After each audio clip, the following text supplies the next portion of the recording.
बच्चों, आज हम आपकी पुस्तक सरस्वती मंथन मेरा अपना व्याकरण कक्षा 4 के 17वें पाठ का अध्ययन करेंगे।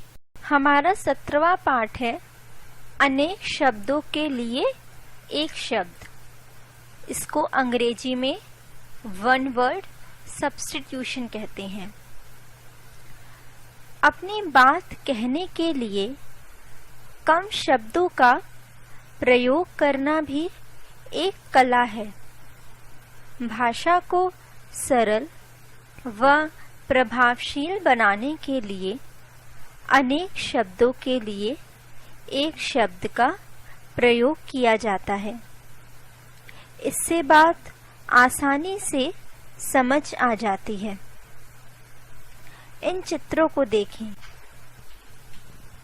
इस चित्र में ये व्यक्ति लकड़ी का काम कर रहा है, तो इसको हम बढ़ई कहेंगे। लकड़ी का काम करने वाले को हम बढ़ई कहते हैं। बढ़ई लकड़ी के काम करने वाले का एक शब्द है। इस दूसरे चित्र को देखें। इस दूसरे चित्र में एक ये बच्चा खेल रहा है। जो व्यक्ति खेलता है उसे हम खिलाड़ी कहते हैं। तो खिलाड़ी एक शब्द हुआ। तो चलिए इस पाठ को हम विस्तार से आपकी पुस्तक में पढ़ते हैं कि इसे कैसे पढ़ाया है। हमारा 17वां पाठ है अनेक शब्दों के लिए एक शब्द, वन वर्ड सब्स्टिट्यूशन। देखो और समझो। ईश्वर सब पर दया करते हैं। ईश्वर दयालु है। झांसी की रानी वीर स्त्री थी। उन्हें सभी वीरांगना कहते थे। रोहन सोहन के साथ पढ़ता है। वे सहपाठी हैं। पहले वाक्य में ईश्वर सब पर दया करते हैं, इसके लिए उसे एक शब्द दयालु कहा गया है। झांसी की रानी वीर स्त्री थी, अतः उनके लिए एक शब्द वीरांगना का प्रयोग हुआ। रोहन और सोहन एक साथ पढ़ते हैं, इसलिए उनके लिए सहपाठी शब्द का प्रयोग हुआ है। अर्थात जो दया करता है वह दयालु है। जो वीर स्त्री है वह वीरांगना है। जो एक साथ पढ़ते हैं वे सहपाठी हैं।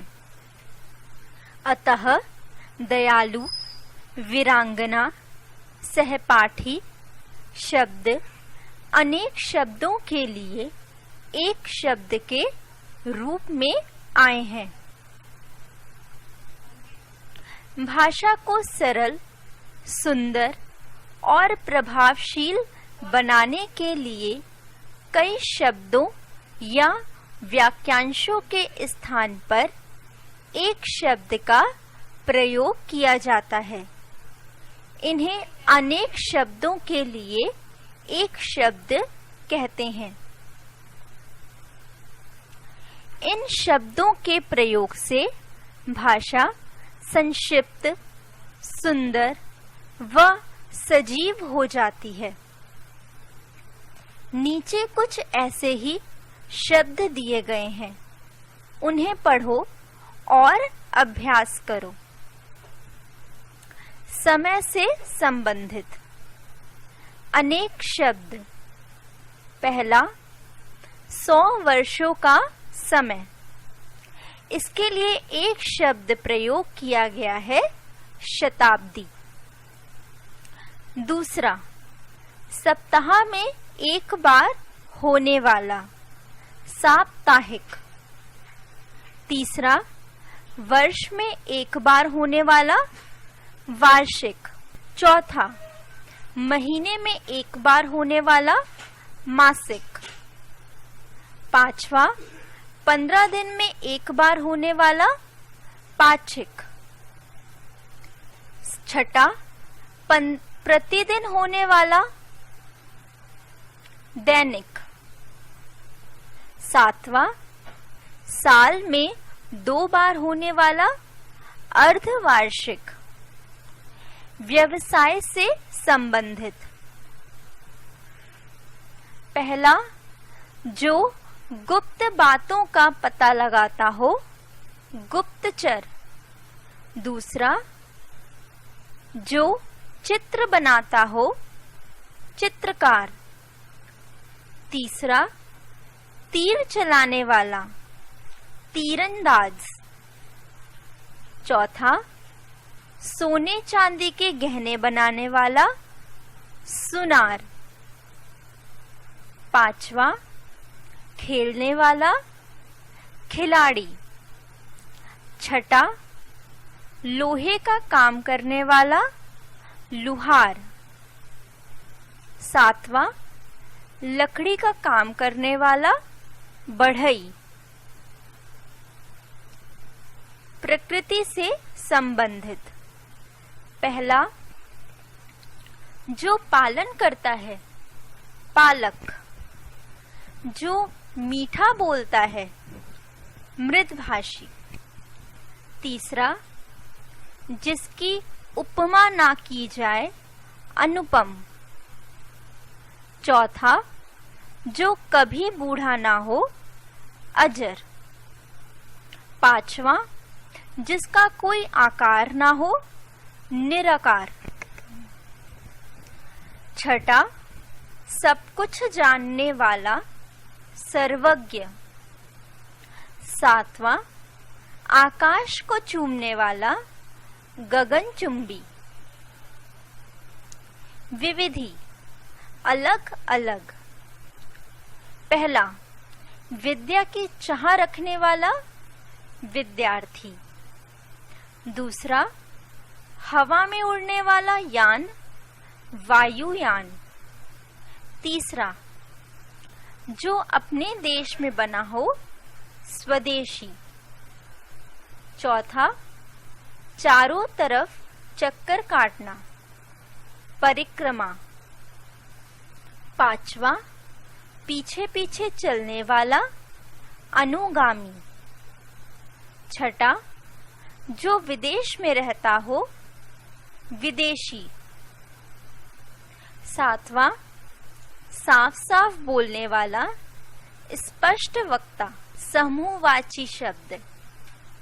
हिंदी भाषा में अलग अलग वस्तुओं की समूह के लिए जो शब्द प्रयोग किए जाते हैं, उन्हें समूहवाची शब्द कहते हैं। तारों का मंडल, नोटों की गड्डी, चाबियों का गुच्छा। नीचे कुछ समूहवाची शब्द दिए गए हैं, इन्हें ध्यान से पढ़िए तथा समझिए। फूलों का गुलदस्ता, मधुमक्खियों का छत्ता, मोतियों की माला,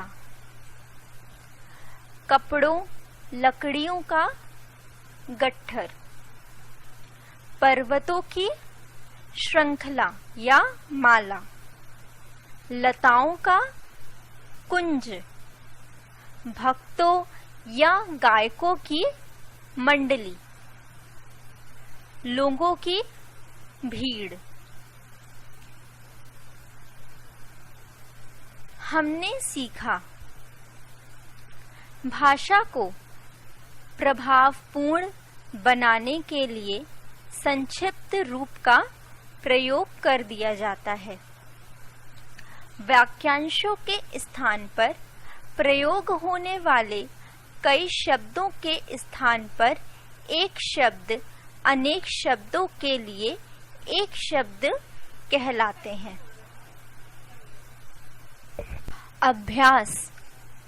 अभ्यास को हम अंग्रेजी में एक्सरसाइज कहते हैं। भाषा की समझ। पहला, नीचे दिए गए वाक्यों के एक शब्द लिखिए। क, मोहन 2 भाषाएं बोल और लिख लेता है। बच्चों, जो 2 भाषाएं बोलता है उसे हम बहुभाषी कहते हैं। ख, मुंबई में आकाश को चूमने वाली इमारतें हैं।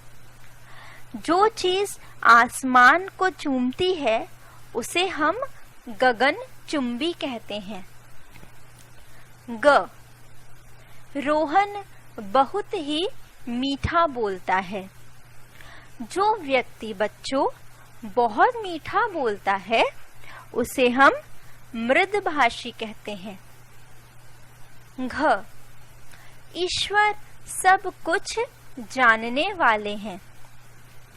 जो सब कुछ जानता है उसे हम सर्वज्ञ कहते हैं। अंग, टॉम विदेश में रहता है। बच्चों, जो विदेश में रहता है उसे हम विदेशी कहते हैं।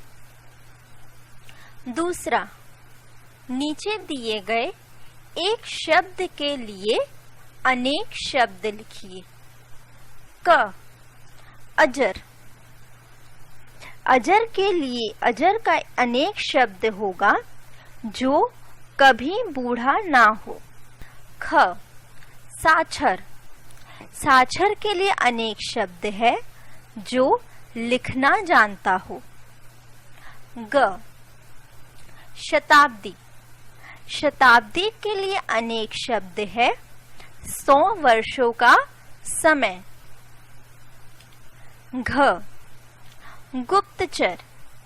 गुप्तचर के लिए अनेक शब्द है जो गुप्त बातों का पता लगाता हो। अंग, साप्ताहिक। साप्ताहिक के लिए अनेक शब्द है सप्ताह में एक बार होने वाला। तीसरा, चित्र देखकर उचित समूहवाची शब्द लिखिए। बच्चों, इस चित्र को देखें। यह चित्र किसकी है? यह चित्र महिलाएं अपने गले में पहनती हैं। इस चित्र का बच्चों क्या नाम है? इसका समूहवाची शब्द क्या होगा? इसका समूहवाची शब्द है माला। बच्चों, इस चित्र को देखें। यह चित्र किसकी है? यह चित्र कपड़ों की है। जब कपड़े एक साथ रखे जाते हैं तो वह समूहवाची शब्द क्या कहलाता है? उसको हम गट्ठर बोलते हैं। बच्चों, इस चित्र को देखें। यह चित्र किसकी है? यह चित्र बहुत सारे लोगों की है। जब बहुत सारे लोग एक साथ हो जाते हैं तब उसको हम भीड़ कहते हैं। भीड़ समूहवाची शब्द है। भाषा की परख। चौथा, सही उत्तर के सामने सही का चिन्ह लगाइए। क, जहां पुस्तकें रखी जाती हैं के लिए सही शब्द है। कौन कौन से हैं? शेल्फ, अलमारी, पुस्तकालय, या सभी सही है। बच्चों, जहाँ पुस्तकें रखी जाती हैं उन्हें हम क्या कहते हैं? उन्हें हम पुस्तकालय कहते हैं। तो आप पुस्तकालय के सामने सही का चिन्ह लगाएंगे। ख, जहाँ इलाज के लिए जाते हैं के लिए सही शब्द है।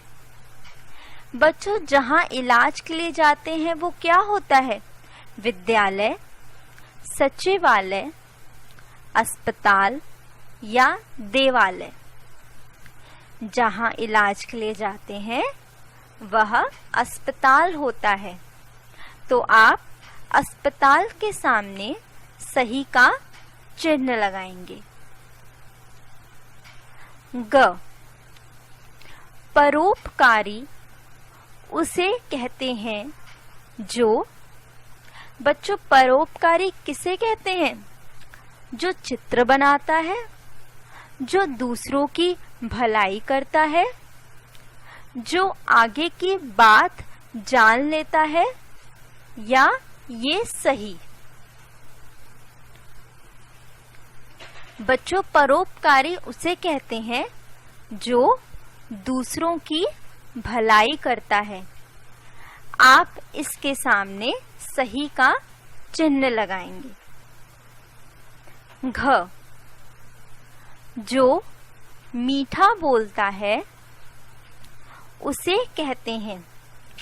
बच्चों, जो मीठा बोलता है उसे क्या कहते हैं? अल्पभाषी, मृदभाषी, कटुभाषी या मितभाषी। बच्चों, जो मीठा बोलता है उसे हम मृदभाषी कहते हैं। तो आप मृदभाषी के सामने सही का चिन्ह लगाएंगे।